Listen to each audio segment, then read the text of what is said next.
foothills of the North Georgia mountains lies one of the most biodiverse river systems in North America. The Conestoga River is incredibly special.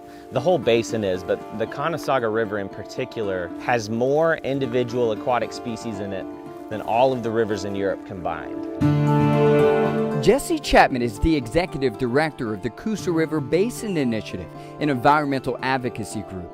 While he can easily name all the fish likely swimming under his canoe, Holiday darters, amber darters, there's something else in the water he's focused on, a chemical potentially impacting the river's fragile ecosystem and those who rely on it for drinking water. Maybe more troubling what we don't know about these chemicals, specifically what the long-term impact of them on the wildlife and on the rivers. Chapman is talking about a group of chemicals called perfluoroalkyl, or PFAS for short, which are resistant to heat, water, and oil. It works so well, scientists nicknamed it the forever chemical, widely used in everything from nonstick cookware to food packaging, and for decades by a specific industry about an hour upstream the Conestoga River in a town that's made a name for itself. Dalton, Georgia is still the carpet capital of the world. My hometown, Dalton, Georgia, carpet capital of the world. It's the carpet capital of the world, man. At one point, about 90% of the world's carpet was manufactured in the Dalton area. For years, often using PFAS to make the carpet more stain resistant. Chemical waste from the plants are treated here at Dalton Utilities and eventually deposited into the Conestoga.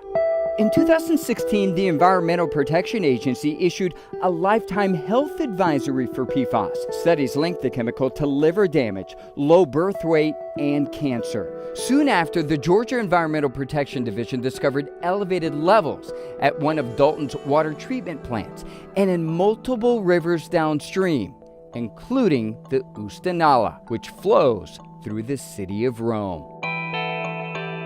It's a huge deal for us. Michael Hackett is the director of Rome's Water and Sewer Division. After the state identified PFAS in the Oostanala, Hackett says the city did something it's never done before.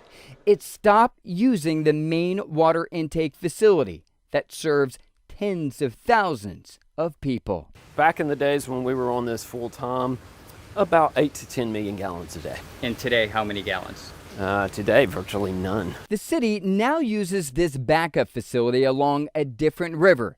It's for emergencies, but the city has relied on it for more than 5 years. This station is where our primary water source is coming from. What now. A huge difference. Sure. I mean, this looks like a shack.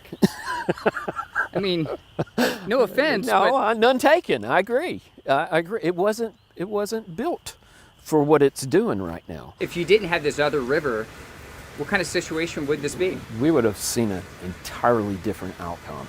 We could have been shut down. Last year, the city of Rome filed a lawsuit against more than a dozen carpet manufacturers, including 3M, the company that used to make and supply PFAS.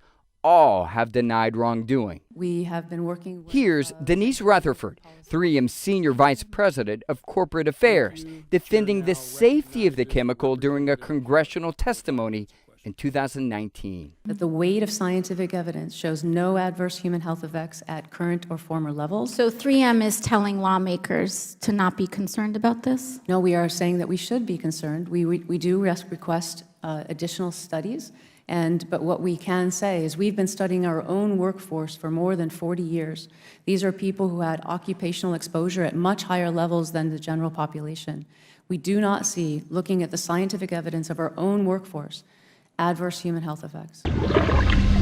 Since the EPA's health advisory 5 years ago, PFAS remains unregulated, which means the government cannot force water utilities to treat for PFAS or limit manufacturers from using it. Oh, it's immensely frustrating. Allowing these chemicals to just continue to flow into our environment is just letting downstream families, communities, our rivers, the fish, be the test subjects. And in a decade, we'll say, okay, well, this was a really bad idea. But at that point, the harm will have been done.